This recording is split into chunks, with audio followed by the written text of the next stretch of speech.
Ta parole est une lampe à mes pieds, une lumière sur mon sentier. Psaume 119, verset 105. La méditation.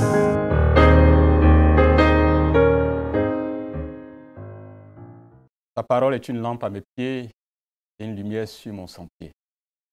Shalom, chers frères et sœurs, pour ce moment merveilleux de ce matin que Dieu nous donne, je voudrais vous saluer au nom de notre Seigneur et Sauveur Jésus-Christ. C'est la Ligue pour la lecture de la Bible qui nous donne cette merveilleuse occasion de nous retrouver quotidiennement autour de la parole de Dieu. Je voudrais donc, en tout cas, nous encourager chacun de nous à avoir notre lecteur de la Bible, ce manuel, pour nous permettre constamment, régulièrement, chaque jour, d'entendre la voix du Seigneur par nous-mêmes, de nous asseoir et de prier, de lire, méditer la parole de Dieu. Je voudrais nous encourager chacun de nous à pouvoir avoir cette discipline partout où nous sommes. Et je voudrais nous inviter à prier et confier ce moment entre les mains du Seigneur. Père Céleste, nous te rendons toute la gloire, te bénissons pour ce jour merveilleux que tu nous accordes. Nous voulons encore entendre ta voix. Que ta parole, qui est notre lumière, puisse encore retentir dans nos cœurs, qu'elle nous transforme, qu'elle nous façonne, qu'elle nous aide à pouvoir marcher dans ce monde fidèlement dans ta crainte, jusqu'à ce que tu viennes nous chercher un jour. Béni sois-tu, Père, au nom de Jésus. Amen.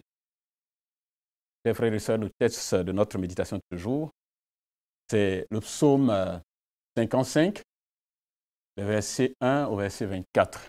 Donc, je voudrais vous inviter à lire avec moi au chef des chantres, avec instrument à cordes, cantique de David.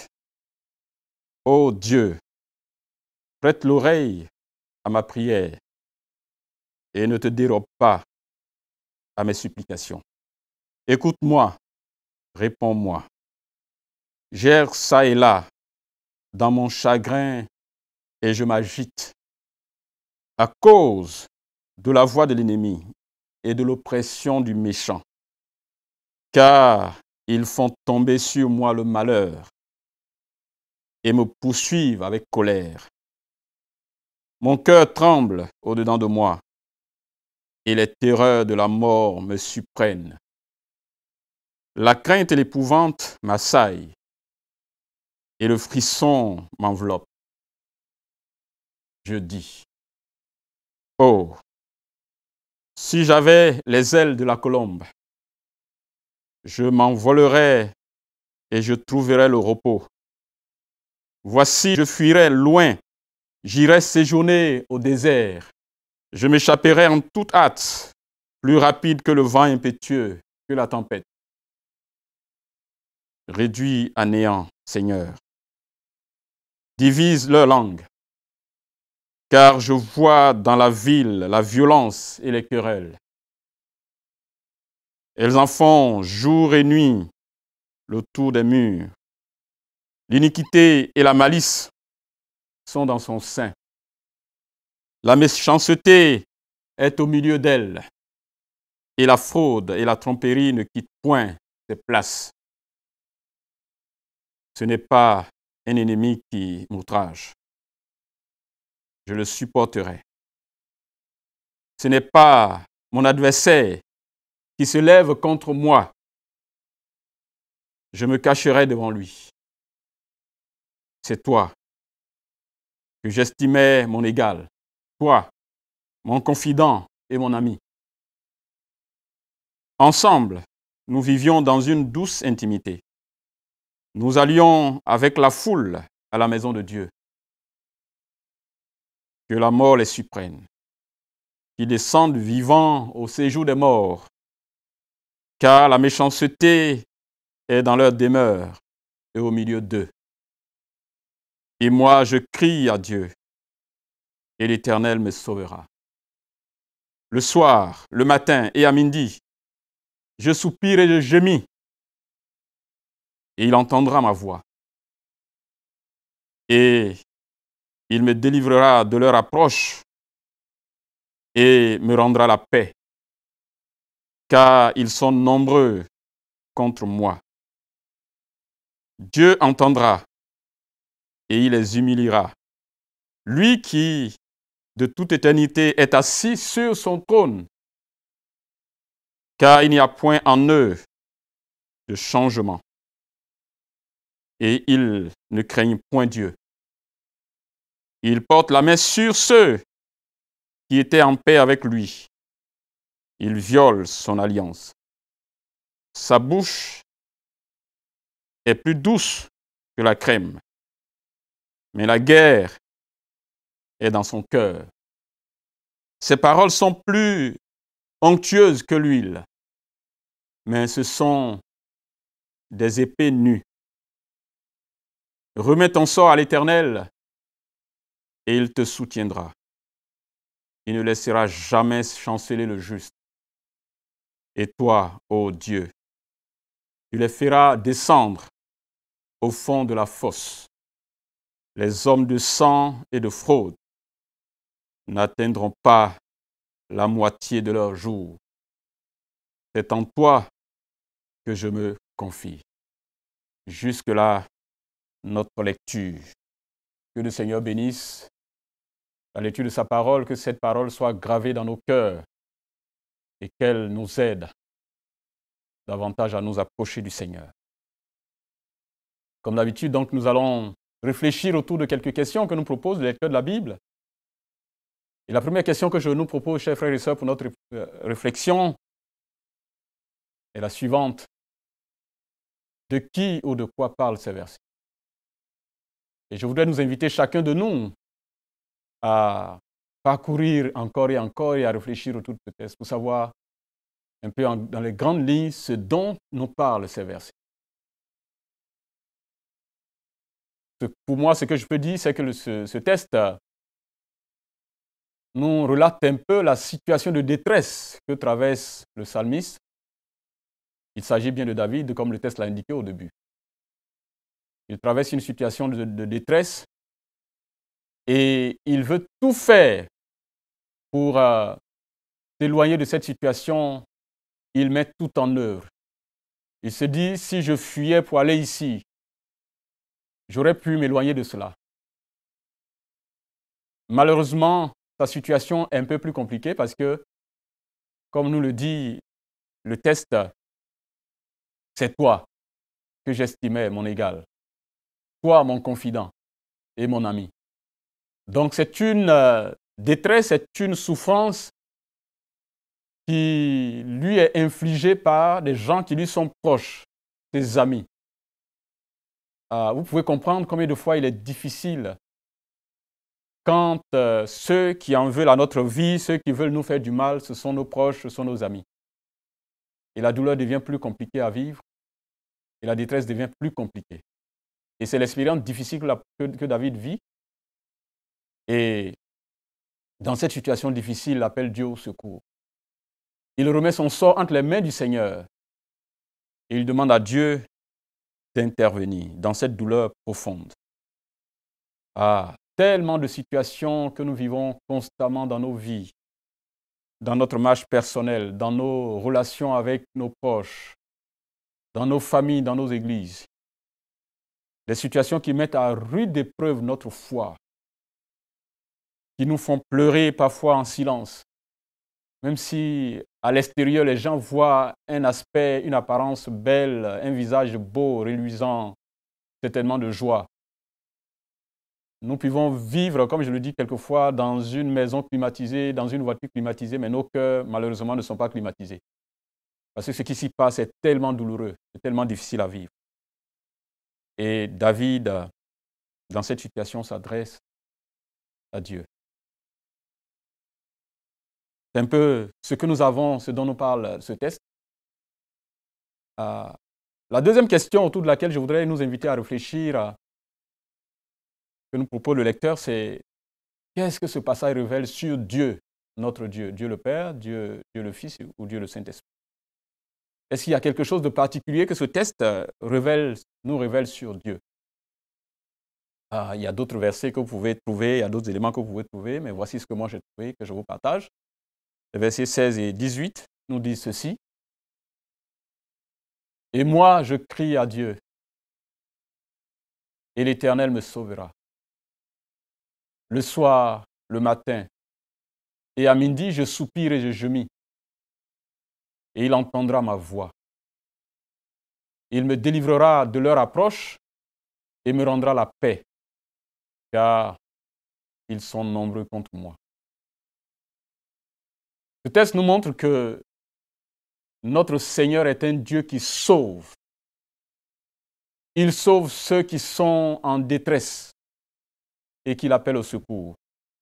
Dieu ne reste pas indifférent à la souffrance humaine. Dieu ne reste pas indifférent à nos douleurs. Dieu n'est pas un spectateur indifférent à nos situations. Et quelquefois, nos prières que nous adressons à Dieu, nous avons comme l'impression dans nos moments de douleur que nos prières informent Dieu. Chers frères et sœurs, nos prières n'informent pas Dieu. Ce n'est pas nos prières qui disent à Dieu ce que nous vivons. Ce n'est pas par ça qu'il est au courant de ce que nous vivons. En fait, avant même que nous n'ouvrions la bouche, Dieu sait d'avance ce dont nous avons besoin, ce que nous souffrons. Nos prières sont simplement l'expression de notre dépendance de Dieu. Ce n'est pas un moyen pour nous d'informer Dieu. Dieu n'a pas besoin d'attendre nos prières pour savoir ce que nous vivons. Il est au courant, il vient à notre secours et il est là pour nous sauver. C'est ce que ce texte nous apprend sur notre Dieu. Le Dieu qui sauve, le Dieu qui vient au secours de ses enfants quand ils traversent des moments de détresse. La troisième question que je nous propose, selon le lecteur de la Bible, est-ce qu'il y a dans ce texte un exemple à suivre ou à ne pas suivre? Est-ce que ce texte nous présente un exemple que nous devons suivre ou qu'il y a des exemples à ne pas suivre? Moi, j'ai trouvé un exemple à suivre. Cet exemple, c'est le réflexe de courir vers Dieu et de crier à Dieu dans nos situations sombres. Le premier réflexe d'un enfant de Dieu, dans des situations difficiles, c'est de courir à Dieu, de crier à Dieu. D'abord à lui. C'est d'abord à lui. C'est lui qui maîtrise nos situations, qui voit ce que nous ne voyons pas. Il est celui dont les capacités sont au-delà de nos capacités. C'est d'abord à lui que nous devons courir, comme David nous l'indique dans ce psaume. Chers frères et sœurs, nous sommes tous vulnérables, constamment en proie à des situations familiales, professionnelles stressantes, des situations difficiles. Et cela ne manque pas dans ce monde qui devient de plus en plus invivable pour les enfants de Dieu. Tout est mis en œuvre, tout est mis ensemble pour rendre la vie invivable aux enfants de Dieu et tous ceux qui veulent honorer Dieu dans leur vie. Et ces situations sont là, dans nos familles, dans le milieu professionnel ou même au sein de l'Église. Mais vers qui nous courons en premier? Ou vers qui nous devons courir en premier? Ce texte nous demande de courir vers le Seigneur. De courir vers le Seigneur. Ça, c'est l'exemple que nous devons suivre dans la vie de chaque jour. Courir vers le Seigneur. Ne pas compter sur nos compétences personnelles. En fait, on ne maîtrise rien en réalité. Que le Seigneur nous aide à toujours courir en premier vers lui et à suivre cet exemple que David nous présente. Le lecteur nous propose toujours à la fin de nos méditations de tirer un verset dans le texte que nous avons lu, que ce verset reste gravé dans nos cœurs, que nous puissions y méditer constamment dans toute la journée, dans la semaine. Je vous laisse à l'attitude de choisir le verset qui vous le marque le plus, qui vous interpelle le plus. Et moi, c'est ce verset, le verset 23, qui m'interpelle personnellement. Remets ton sort à l'Éternel, il te soutiendra, il ne laissera jamais chanceler le juste. Je dirais Alléluia. Dieu ne laissera jamais chanceler le juste. Il nous tiendra fermement dans le creux de ses pieds. Il courra toujours, il courra vers nous pour nous sauver de nos moments difficiles. Dieu ne nous laissera jamais seuls. Et cela doit rester gravé dans nos cœurs et nous aider à remettre notre sort entre ses mains. Je voudrais nous inviter à prier et je propose donc quelques sujets de prière. Quelle est la situation de détresse, d'humiliation, de trahison que tu vis personnellement? Situation de détresse, d'humiliation et de trahison. Cela ne manque pas, chers frères et sœurs, dans nos vies. Est-ce qu'il y a une situation particulière comme ça que tu traverses? Nous allons prier le Seigneur. Quelle est cette situation pour laquelle tu as imaginé, tenté 1001 solutions, mais qui n'ont pas marché? Toi seul connais ça, certainement. Nous allons appeler tous le Seigneur au secours pour qu'il puisse intervenir dans nos situations, comme David nous le recommandait. Il nous y encourage. Nous prions le Seigneur, chef. Seigneur, tu connais les défis de chacun de nous. Tu connais ce qui ronge nos vies, ce qui nous enlève la paix et la joie de vivre. Des choses que nous n'avons pas souvent le courage de partager avec les gens qui sont autour de nous. Des choses que nous cachons. Et nous faisons l'effort de présenter un autre visage autour de nous, alors que nous souffrons intérieurement. Seigneur, nous voulons te prier que toi, tu viennes à notre secours, comme ta parole le dit. Que tu portes ce fardeau avec nous et que tu nous aides, Seigneur, à retrouver la paix et la joie de vivre. Seigneur, porte nos humiliations, porte nos détresses et redonne-nous la joie. Comme tu le dis par la bouche de ton serviteur, Pierre, déchargez-vous sur lui de tous vos soucis car il prend soin de nous. Seigneur, tu prends soin de nous. Porte nos fardeaux, donne-nous la joie, soulage nos cœurs et donne-nous la paix et la joie d'avancer. Béni sois-tu, Seigneur, pour tes promesses. Béni sois-tu cette parole qui nous redonne la joie de reprendre le chemin et de continuer encore à marcher la tête haute parce que tu es avec nous, parce que tu portes nos sorts. Béni sois-tu, Seigneur, au nom de Jésus. Amen.